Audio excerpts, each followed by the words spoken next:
Hail, thou that art highly favored, the Lord is with thee. Blessed art thou among women. Fear not, Mary, for thou hast found favor with God. And behold, thou shalt conceive and bring forth a son. And thou shalt call his name Jesus. He shall be great, and shall be called the Son of the Highest. And of his kingdom there shall be no end.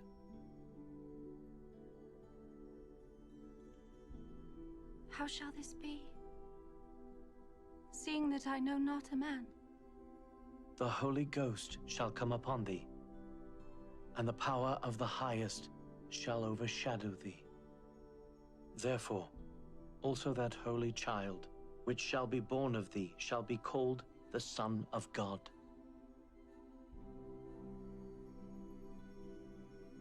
Behold, the handmaid of the Lord. Be it unto me according to thy word.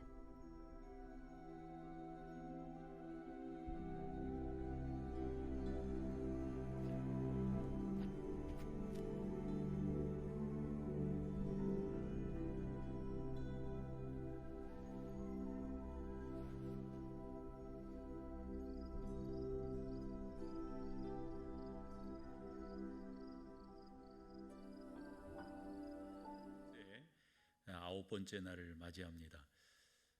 우리가 역경에 무릎 꿇지 말자, 또 무릎 꿇지 않는다라는 주제를 가지고 하는데요. 우리가 역경에는 무릎 꿇지 않지만 하나님 그분의 은혜 가운데 무릎 꿇으며 나가면 주의 은혜가 우리 가운데 넘쳐날 줄로 믿습니다. 이 시간 우리 다 같이 가정에 계시지만 자리에 일어나셔서 사도신경으로 우리의 신앙을 고백하겠습니다.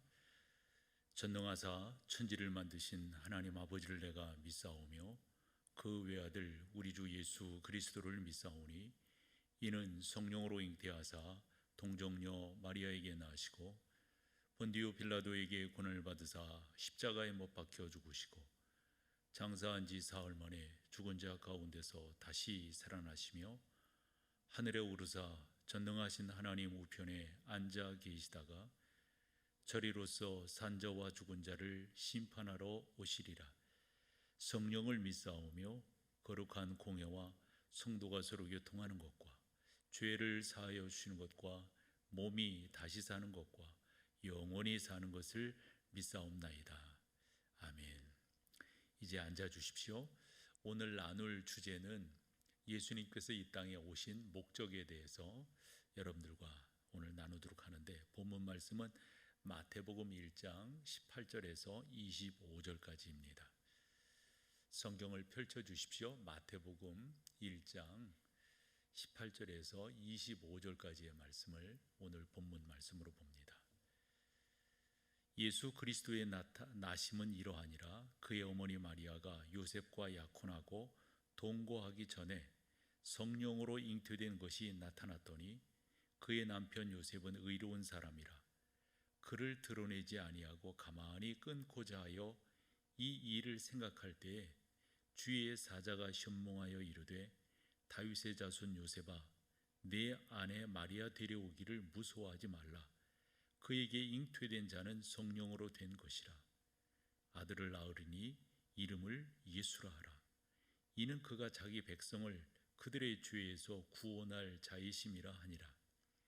이 모든 일이 된 것은 주께서 선지자로 하신 말씀을 이루려 하심이니 이르시되 보라 처녀가 잉태하여 아들을 낳을 것이요 그의 이름은 임마누엘이라 하리라 하셨으니 이를 번역한즉 하나님이 우리와 함께 계시다 함이라. 요셉이 잠에서 깨어 일어나 주의 사자의 분부대로 행하여 그의 아내를 데려왔으나 아들을 낳기까지 동침하지 아니하였더니 나음의 이름을 예수라 하니라. 아멘. 예수님께서 이 땅에 오신 목적을 우리가 성경 여러 군데서 설명할 수가 있는데 어찌 보면 성경 전체가 예수님에 대한 내용이라고 볼 수가 있죠. 2003년도에 우리나라에 소개가 된 한 책이 있습니다. 우리가 뭐 베스트셀러, 뭐 스터디셀러 이런 표현들을 하는데요. 아마 기독교 서적 중 이 책만큼 많이 팔린 책이 있을까 싶어요. 100만 부 이상이 팔렸다고 하니까요. 제가 그 출판사를 알고 그 사장님도 아는데 그 책이 100만 부 정도 팔리니까 이 출판사도 보통 돈이 되는 게 아니더라고요. 어쨌건 2003년도에 이 책이 소개되면서 그 정도로 팔렸고 아주 많은 반향을 일으켰어요. 저희도 그 책을 쫓아서 특세도 제가 2차례나 했던 것으로 기억이 납니다. 바로 미국의 세들백 교회를 담임하는 리 워렌이라고 하는 목사님의 책입니다. 목적이 이끄는 삶. 그 목적이 이끄는 삶이라고 하는 게 이제 이 기독교가 그런 면에서는 참 앞서가는 것 같아요. 제가 2000년 그 초에 어찌 보면은 일반적으로는 그런 얘기들을 안 했더랬어요. 방송 사역을 하면서 그것을 접하게 되었고, 이렇게도 생각하고 이렇게들도 나름대로 그런 것들을 받아들이는구나. 2000년이 아니라 1990년 한 94년, 95년 이때로 기억이 되네요. 그때 시간관리라고 하는 말이 있었어요. 사실 일반적으로는 시간관리 그렇게 이야기를 안 했었는데 기독교가 그런 면에서부터는 참 앞서가는 거예요. 여러분 기억되세요? 아침형 인간 이런 표현들. 이거 교회에서부터 나온 거 아니에요? 아침형 인간, 교회에서 하는 새벽 기도만큼 아침형 인간으로 만들어주는 게 어디 있어요? 저는 오래전에 제가 어릴 때 목사님이 새벽 기도를 어떻게 하는가 그런 걸 보면서 그때부터 이제 목사 될 마음을 먹었으니까요. 나도 저렇게 해야 되겠다. 나도 저렇게 해야 되겠다. 어쨌건 참 기독교가 여러 면에서 교회 안에서도 그렇고 사회적으로도 많은 반향을 일으켰는데 이 리고렌의 책 목적이 이끄는 삶도 저는 상당히 많은 반향을 일으켰다라고 생각합니다. 혹시 여러분들이 기억하실지 모르겠습니다. 그 책의 부제가 도대체 나는 왜 이 세상에 존재하는가입니다. 우리의 존재의 목적이 분명하잖아요. 그래서 그 존재의 목적을 따라서 목적 있는 삶을 살아가게 된다. 이제 미국 쪽에서는 그와 같은 유의 책들이 꽤 많이 나와 있는데 우리나라에 이런 책이 소개되면서 많은 사람들에게 반향을 일으켰어요. 그렇구나. 내가 이렇게 목적을 이루면서 살아가겠다. 나는 이것 때문에 이 땅에 존재한다. 제가 종종 요즘에 고백하는 게 하나 있잖아요. 나는 이 땅에 왜 존재하는가? 나는 무엇을 하는 사람인가? 간단해요. 나는 하나님을 영화롭게 하는 사람으로서 이 땅에 존재한다. 그 영화롭게 하는 것에 가장 효과적인 것이 공동체로 모여 드리는 예배다. 그 예배를 드릴 수 없다고 하는 게 나에게 있어서는 가장 현실적 아픔이다. 이런 식의 말씀을 드리곤 하잖아요. 이 목적이라고 하는 게 그만큼 중요합니다. 근데 이 사람이라고 하는 것은 그와 같은 생각들을 갖고 살지만은 갈짓자로 걷는다라는 표현도 쓰고요. 작심삼일이라는 표현도 쓰는데요. 그게 그렇게 잘 쉽게 뒤어지지 않습니다. 많은 사람들이 새해가 되면은 새로운 생각들로 결심들을 하는데 그게 그렇게 오래가지 못한다는 것 아닙니까? 목적을 이루는 삶이 그렇게 쉬운 것이 아닙니다. 한데 여러분, 가장 그 목적을 가장 효과적으로, 가장 명확하게, 가장 선명하게 이루다가 가신 분이 계시다면 누구실까요? 여러분, 예수님 말고 그와 같은 삶을 좀 더 분명하게 산 분이 어디 있겠어요? 바로 예수님이세요. 예수님은 이 땅에 오셔서 그와 같은 삶을 정확하게 사시다가 부르심을 입었다 하는 거죠. 리고렌이 많이 쓰는 용어 중에 하나가 사명이라고 하는 말이에요. 나에게 주어진 사명은 뭔가? 나는 이 땅에 어떤 사명을 이루며 살아가는가? 그 책 내용을 조금 인용해 볼까요? 이 여정의 끝에서 우리는 하나님이 우리의 삶에 대해 가지고 계신 그 목적을 알고 큰 그림을 볼 수 있게 될 것이다. 삶의 모든 부분이 어떻게 우리의 삶을 구성하는지 이해하게 될 것이다. 이런 관점을 갖게 되면 스트레스도 덜 받고 어떤 결정도 간단히 내릴 수 있게 되며 삶에 만족하게 되고 무엇보다 영생을 준비할 수 있게 된다. 너무 명확해요.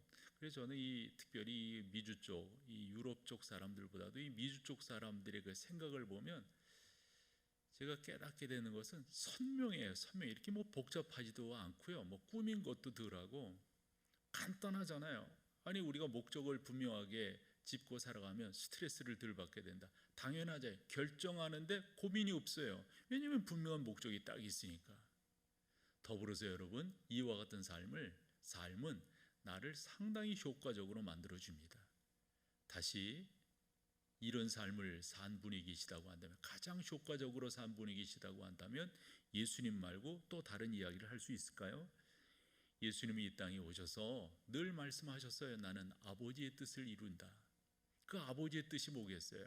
그게 사명 아닌가요? 그게 삶의 목적 아닌가요? 소망합니다, 여러분. 여러분들도 그렇게 사신다면, 한 번 더 결심하며 나아가신다면 하나님께서 남다른 의미를 주실 것입니다. 자, 목적을 이루기 위해서 이 땅에 오신 예수님, 이 땅에 오셔서 어떤 목적을 이루셨나요? 또한 어떤 목적을 이루시기 위해서 이 땅에 오셨나요? 그것을 우리는 구속자로서 이 땅에 오셨다, 다르게 표현하면 메시아로서 그리스도로 이 땅에 오셨다, 이렇게 설명을 할 수가 있습니다. 모든 사람들을, 많은 사람들을 구원하기 위해서, 그러니까 많은 사람들 가운데는 저를 믿는 자마다죠, 그 사람들을 구원하기 위해서 이 땅에 오신 주님이세요. 여러분, 예수님께서 이 땅에 오셔서 세례 요한에게 세례를 받으시죠. 그 세례를 받으신다고 하는 것에 대해서 설왕설래가 있어요. 예수님께서 죄도 없으신데 왜 세례를 받느냐, 이런 질문인 거죠. 여러분들은 그런 질문을 받으셨다면 어떻게 답을 하실 수 있을까요? 맞아요. 예수님이 죄가 없으시니까 세례를 안 받으셔도 되지요. 함에도 불구하고 세례를 받으신 이유는 어디 있습니까? 모든 죄를 짊어지고 있다고 하는 사실을 나름대로 사람들에게 선포하고 알리기 위해서 그와 같은 길을 걸어가신 겁니다. 다르게 표현한다면 우리 주님은 인류의 죄를 친히 짊어지시고 그 길을 걸어가신 거지요. 그 일환으로서 우리 주님께서는 세례를 받으셨어요. 마태복음 3장에 주님의 세례를 기록하고 있는 그 내용을 보면 주님께서 세례를 받으시고 물에서 올라오시든지, 사실 정확히 말하면 침례를 받으시는 거죠. 침례를 받으시고 그 가운데서 올라오실 때 하늘에서 울리는 소리가 있었습니다. 뭐라고 하셨습니까? 마태복음 3장 16절 17절인데요. 예수께서 세례를 받으시고 곧 물에서 올라오실새 하늘이 열리고 하나님의 성령이 비둘기같이 내려 자기 위에 임하심을 보시더니 하늘로부터 소리가 있어 말씀하시되 이는 내 사랑하는 아들이요 내 기뻐하는 자라 하시더라. 근데 여러분, 이 말씀을 이렇게 묵상을 해보면 이것은 예수님을 위해서 하신 거죠. 이제 우리가 신학을 하다 보면 그런 이야기를 하잖아요. 뭐 이제 서구 신학에 좀 진보적 성향들이 있어서 그런데, 예수님께서 당신이 메시아인 것을 언제 깨달았느냐? 이때 깨달았다고 이제 진보적인 사람들이 하는 말이에요. 말인즉슨 이와 같은 하늘의 음성이 예수님으로 하여금 자각하게 하기 위해서 이 음성이 울려 퍼진 거예요? 아니죠, 여러분. 이 음성이 울려 퍼진 것은 예수님, 그분이 모르시기 때문에 내가 하나님의 아들인가, 이게 아니에요. 그분은 오시면서부터 그 사실을 알고 계셨어요.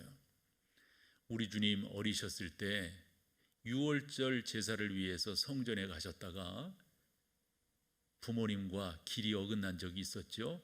찾기 위해서 백방으로 찾던 부모님이 예수님께서 성전에 계신 것, 그리고 율법학자들과 대화하는 모습을 보면서 놀래기도 했지만 찾던 그 찾음이 아마도 부모님들에게는 놀램이 됐겠죠. 그래서 짜증도 났겠죠. 그래서 왜 여기서 뭐 하는 거냐? 그때 우리 주님 뭐라 하셨어요? 내가 여기 있어야 할 줄을 모르셨단 말입니까? 뭔 말이에요, 여러분? 그것만 보더라도 우리 주님께서 얼마나 당신의 삶의 목적을 위해서 살으셨는가. 다시금 마태복음 3장으로 하늘이 열리고 그 위에 비둘기같이 성령이 내리는 모습, 그리고 음성이 있어 가라사대 이는 내 사랑하는 아들이요 내 기뻐하는, 그렇게 말씀하신 이유가 그분으로 하여금 깨닫게끔, 그건 진짜 우리도 신학하는 사람이지만 왜 그런 식으로 생각하는지 모르겠어요. 그것은 주변 사람들 때문에 그렇습니다. 여러분들이 성경을 좀 더 정확히 읽어보면 요한은 성령에 의해서 준비되는 사람이라고 하는 것을 스스로 알고 있었어요. 그런데 누구를 위해서 준비해야 하느냐, 이걸 몰랐어요. 누구를 위해서 준비해야 하느냐. 그때 성령께서 말씀하셨어요. 너에게 세례를 받으러 오는 그이다. 그러니까 세례를 받으러 온 사람이 그 당시 한두 명이 아니었잖아요. 무엇을 통해서? 그렇게 세례를 행할 때 하늘이 열리고 비둘기가 그 위에 내리는 것 같은 형상이 세례 요한을 비롯해서 주변 사람들에게 보여졌다고 저는 믿어요. 왜 그런 일이 벌어진 걸까요? 이분이 누구인가를 보여주고 나타내는 것이죠. 예수님, 그분은 그 일을 위해서 이 땅에 오셨습니다. 그렇게 사셨어요. 그런데 문제는 당시 사람들이 생각하고 있었던 메시아관, 그리스도관이 문제였어요. 당시 사람들은 자기들이 생각하는 그 메시아라고 하는 것은 의리의리한 모습으로, 흔한 말로 백마 타고 딱 이 이스라엘을 구원하고 전 세계를 평정할 그러한 왕으로 오실 줄로 믿었는데 이게 뭐예요? 이게 뭐예요? 구약 시대를 보면 특별히 우리가 암흑기라고 하는 말라기 이후의 400년 역사를 보면 참 많은 사람들이 그 고통 가운데서 메시아를 기다리면서 참고 참았어요. 그 메시아가 오시면 우리가 해방될 것이다. 그 메시아가 오시면 이 로마의 학정에서도 벗어나게 될 것이다. 그 메시아가 오시면 우리의 이 궁핍한 삶도 해결되게 될 것이다. 그럼이 기다렸던 거거든요. 그런데 예수 그리스도께서 그 모습으로 오셨을 때에, 그리고 하늘이 열리고 그런 모습들이 나타났지만 사람들이 크게 실망하지 않을 수가 없었어요. 다윗의 자손으로 오신 것은 맞지만은 저런 가난뱅이가, 저런 목수의 아들이, 저런 말구에서 초라하게 태어난 저가, 여러분 그 당시에 나사렛이라고 하는 그 지명이 사람들에게 인지된 것이 어떤 건지 알죠? 나다니엘이라고 하는 사람이 이렇게 말을 했어요. 아마 그 복음이 증거됐을 때 그런 표현을 했던 것 같아요. 나사렛에서 무슨 선한 것이 날 수가 있느냐? 빌립이 깜짝 놀라게 되죠. 너 그렇게 말하면 안 돼. 그렇게 생각하면 안 돼. 그러면 가서 보자. 와 보라. 가서 보자. 이런 말이죠. 살아계신 하나님이시면서도 세상의 권력과 맞서지 아니하고 가난한 사람들과, 그리고 특별히 사람들이 그런 말을 하죠. 야, 너희 선생은 죄인들의 친구냐? 그게 비아냥거리는 거거든요. 왜냐? 예수님이 이 땅에 계시면서 그 당시에 흔한 말로 아웃사이더들과 계속적으로 같이 지내셨다고요. 세리들, 또 몸 파는 여인들, 불쌍한 사람들과 어울리셨어요. 그러시면서 당시 유대인들의 마음을 자극했던 것은 이거였어요. 아니 그런 거라도 좀 이렇게 편을 들어가지고 해주면 아마 이 유대인들이 덜 했을 거예요. 뭐라고 말씀하셨어요? 어떤 사람이 시험하기 위해서 이 동전은 누구의 것입니까?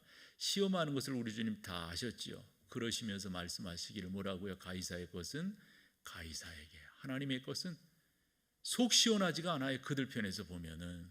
그때 이 가이사의 것은 더러운 것이다, 하나님의 것만이 깨끗한 것이다 이러면서 그 답을 기다리던 사람들에게 우호적으로 말을 했으면은 전혀 문제가 생기지 않았을 거라고요. 그런데 예수님 그렇게 말씀하지 아니하셨어요. 사람들을 움직여가지고 로마에 항거하고, 우리가 그 마사다 전투라고 하는 것도 알고 또 보잖아요. AD 70여 년경에 있었던, 아니 그런 식으로 항거하고 막 이래야 되는데 너무도 수동적이고 사람들이 크게 실망했어요. 하지만 우리 주님은 당신의 목적을 이루는 삶을 이 땅에서 살고 계셨다 하는 겁니다. 우리 주님은 우리에게 구원과 복을 주시는 메시아로서 이 땅에 오셨습니다. 우리는 종종 신앙생활을 하면서 우리가 흔히 전과된다 이런 말을 하죠. 본질이 또 그 주제가 바뀌는 거죠. 본말이 전도된다 이런 말도 하고 말이에요.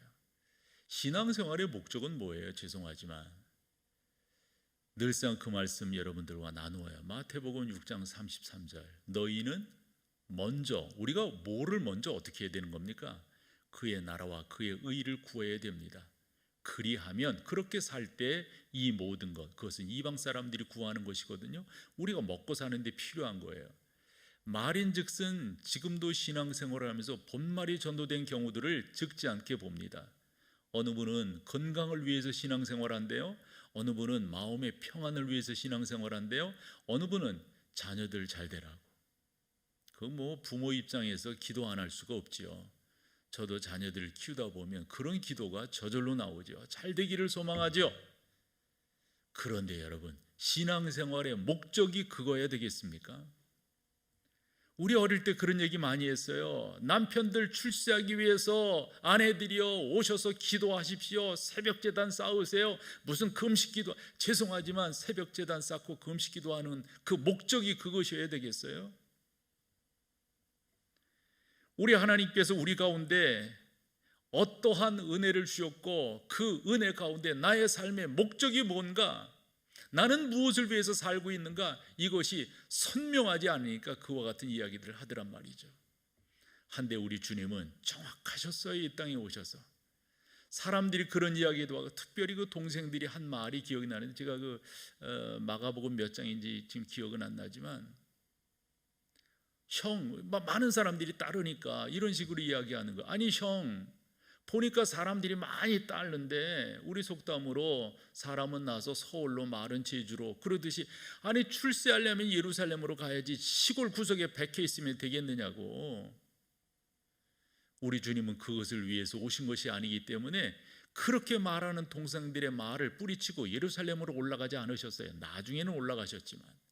무슨 말이에요? 목적을 분명히 이루면서 사셨던 우리 주님이셨던 것을 볼 수가 있습니다. 주님은 절대로 갓길로 곁길로 가지 아니하셨어요. 우리의 죄를 대속하기 위해서 이 땅에 당신의 삶을 들이셨는데, 특별히 희생제물로, 구약의 희생제물의 산 제사로 우리 주님께서 이 땅을 마지막으로 보내셨다고 하는 걸 우리 압니다. 우리 주님이 이 땅에 오셔서 수많은 시비를 받으셨는데 그러시면서 말씀하셨어요. 나는 율법을 완성하러 왔다고. 사도 바울은 갈라디아서 3장 13절에서 이렇게 말합니다. 그리스도께서 우리를 위하여 저주를 받은 바 되사 율법의 저주에서 우리를 속량하셨으니 기록된 바 나무에 달린 자마다 저주 아래에 있는 자라 하였습니다. 참 멋진 삶 아닌가요? 저도 이렇게 보면 목회자들도 그렇고 저도 그렇고 이 주변도 이렇게 보고 또 저희 자녀들도 저는 제일 멋진 게 선명한 거라고 생각해요. 분명한 목적을 딱 정했으면 그걸 향해서 가는 거죠. 딱 가는 거죠. 좌고우면할 필요가 뭐가 있어요? 한데 이 세상을 보면요, 그 유익에 따라서, 이분리에 따라서 얼마나 많이 왔다 갔다 해요. 이 말했다 저 말했다, 오늘은 이렇게 했다가 내일 마음에 안 들어요. 딱 나가야 돼요. 주님께서 나를 부르신 부르심의 목적이 뭔가, 나는 무엇하는 사람인가. 우리 주님은 그렇게 사셨단 말입니다. 우리 주님께서 이 땅에 오셔서 당신의 목적을 이루신 것 중에 하나는 우리를 하늘나라, 즉 아버지께로 인도하시는 그 일을 위해서 우리 주님은 부단히 사셨습니다. 특별히 나사로 사건 이후에 주님께서 명확하게 하셨어요. 나는 길이요 진리요 생명이니 나로 말미암지 않고는 아버지께로 갈 자가 없다. 근데 여러분, 이 성경을 보시면서 사실 원문을 보면 좀 더 우리가 흔히 머스트 용법 이런 표현들을 하잖아요. 하지 않으면 안 되는 거예요. 이게요, 나만이 길이고 나만이 진리고 나만이 생명이고 나만으로 말미암지 않고는 아버지께로 갈 자가 없다. 너무 명확해요. 참 멋지세요. 우리 주님 멋지세요. 우리가 다 그분을 구주로 믿고 그분의 자녀로 살아가는 우리들이니까 자식은 부모 닮는 거 아니겠어요? 제자는 선생 닮는 거 아니겠어요? 우리가 그렇게 닮아서 하나님께 가야 될 것입니다. 우리 주님이 이 땅에 오셔서 하신 목적 가운데 하나가 우리를 성령 안에 살게끔 하기 위해서. 우리 주님 말씀하셨어요. 내가 가는 것이 유익이라. 왜 유익이라는 거예요? 당신이 가심으로 말미암아 보혜사를 우리 가운데 보여주시겠다. 성령 하나님 우리 가운데 놀랍게 역사하는 거죠. 그러므로 여러분들의 삶은 그냥 삶이 아니고요. 여러분들의 생각도 여러분들의 행동도 좀 더 신중하게, 이게 하나님께서 나를 인도하시는구나, 하나님이 나를 붙드셨구나, 이렇게 믿고 나아가는 것, 이게 무엇보다도 중요합니다. 미국 자동차 왕으로 불린 헨리 포드에 대한 이야기가 있어요. 참 믿음이 참 좋은 독실한 그리스도인이었는데, 한 번은 그가 그 영국 이제 그 옆이 아일랜드잖아요. 그 아일랜드 수도원, 거기 더블린이라고 하는 수도죠. 그곳에 이제 수도원을 한번 이렇게 갔던 것 같아요. 그곳에 머물면서 이제 보육원을 방문하게 되었는데, 그곳에 사는 아이들의 삶이 너무 열악하죠. 그래서 강단을 지어주기로 약속을 했었나 봐요. 그리고 그 강단을 지어주는데 이제 영국 돈으로 2,000파운드를 그 당시 기증하기로 약속을 했다는 겁니다. 그런데 그 다음 날이었어요. 이제 적어도 헨리 포드가 이렇게 왔으니까 아마 신문 뭐 이렇게 기자들이 따라다니고 기사가 됐겠죠. 이렇게 2,000파운드를 기증했다고 하는 게 그 다음 날 신문에 났는데, 뜻밖에도 이렇게 기사가 났습니다. 헨리 포드 회장이 보육원생들을 위해서 2,000파운드가 아니라 2만 파운드를 기증하기로 약속했다. 이렇게 난 거예요. 2,000파운드에서 10배로 뛴 거예요. 2만 파운드. 그래서 이것은 어찌 보면 그 신문의 실수죠.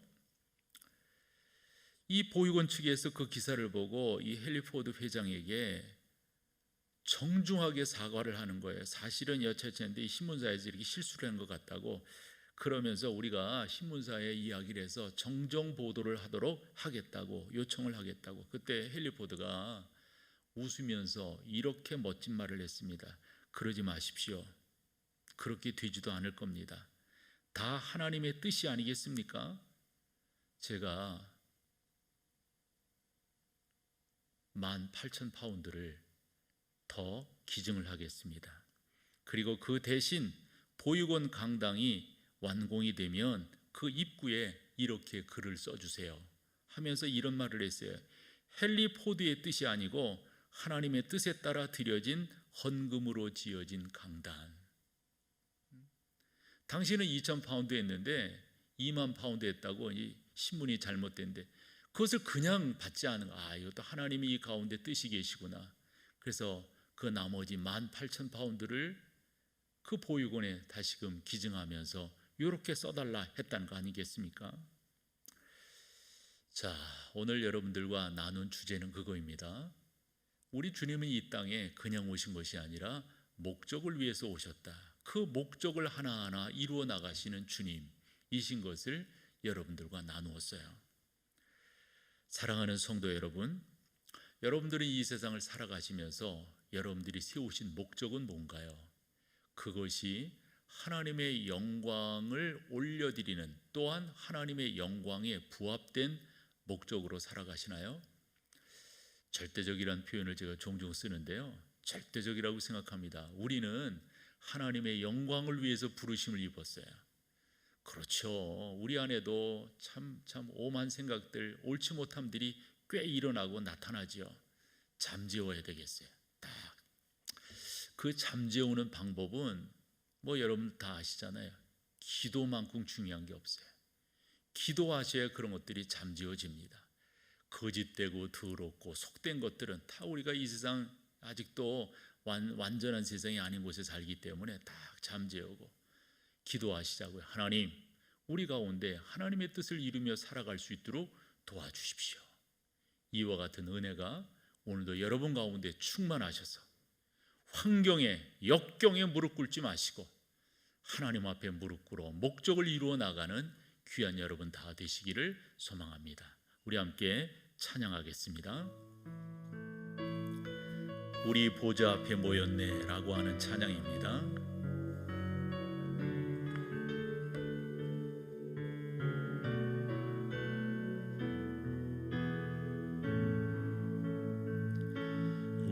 우리 보좌 앞에 모였네.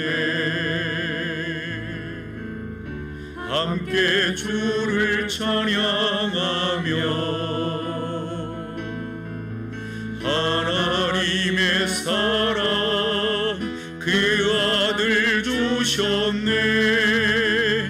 그의 피로 우리 구원받았네. 십자가에서 쏟으신 그 사랑 강같이 온 땅에 흘러 각 나라와 족속 백성 방언에서 구원받고 주 경배 드리네.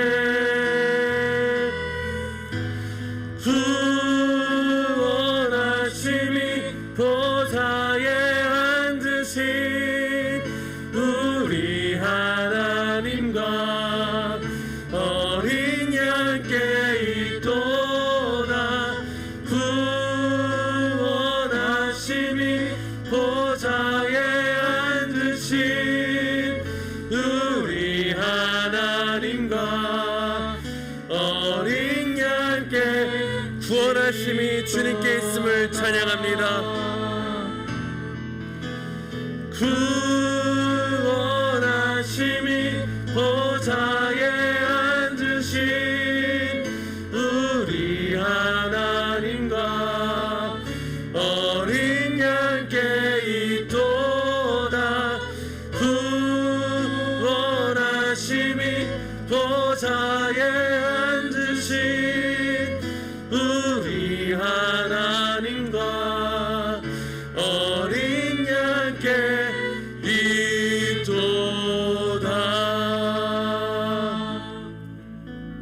오늘 우리가 기도할 것은 코로나 상황에서의 일터를 위해 기도하겠습니다. 주님, 모든 일터를 코로나19 바이러스로부터 보호하여 주시고 오가는 모든 사람들을 안전하게 지켜 주옵소서. 사회적 거리두기 상향 조치로 경제적 어려움을 당한 모든 기업들과 자영업자들을 긍휼히 여겨 주시고 모든 것이 정상으로 돌아오게 하여 주옵소서.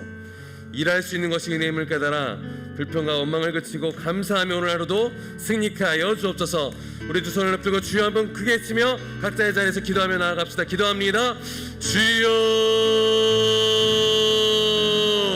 위대하신 하나님 주님의 이름을 찬양합니다.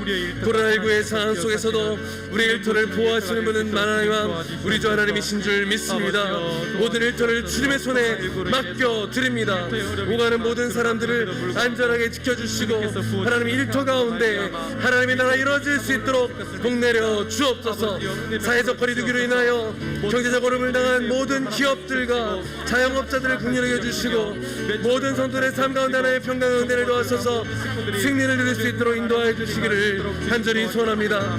오늘도 개개인의 삶 가운데 있는 모든 삶의 자리마다 감사 있게 하시고 기쁨 있게 하시고 주님 아버지를 향한 놀라운 은혜를 감사하며 나아갈 수 있도록 인도하여 주시고 최선을 다하여 살아내므로 저표 영광 돌리게 하여 주옵소서. 오늘 하루도 우리의 삶을 지키시고 보아소서. 만나는 사람마다 복음을 전하게 하시고 주의 사랑을 전하게 도와주시며 어려운 상황 속에서도 환경에 무릎 꿇지 않고 주님께만 엎드려 주의 능력을 의지하며 기도하며 나가는 자세로 승리케 하여 주옵소서. 우리 귀한 성도들의 가정마다 붙드시고 삶마다 생활마다 함께 하소서. 하나님의 보호하심을 경험할 수 있도록 승리할 수 있도록 역경을 이겨내고 뚫고 나아갈 수 있도록 주님 함께 하여 주옵소서. 위대하신 왕 하나님, 주님께는 가능한 줄 믿습니다. 주님은 능력의 왕이십니다. 우리 약할 때 강함을 주신 주님, 주의 승리를 역사해 주옵소서. 하나님의 능력으로 오늘도 우리가 승리할 수 있도록 주여 복 내려 주옵소서. 주님 함께하여 주옵소서.